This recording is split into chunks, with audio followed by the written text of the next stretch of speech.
I like the walrus best, said Alice, because you see he was a little sorry for the poor oysters. He ain't more than the carpenter, though, said TweedleDee. You see, he held his handkerchief in front so that the carpenter couldn't count how many he took, country-wise.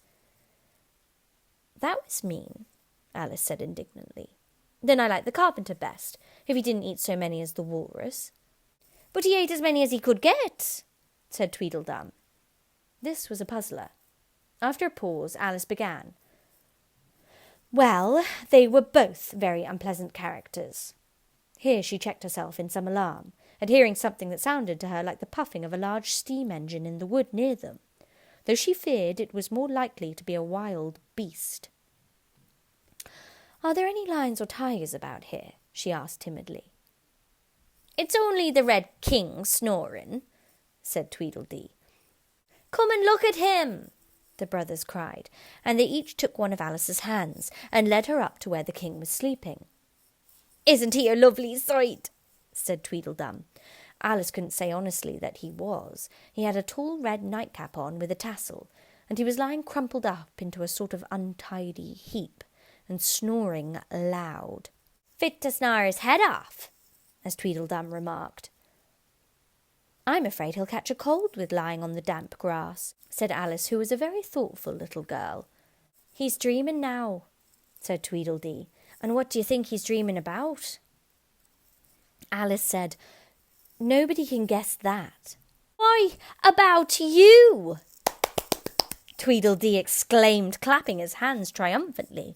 And if he left off dreaming about you, where do you suppose you'd be? Where I am now, of course, said Alice.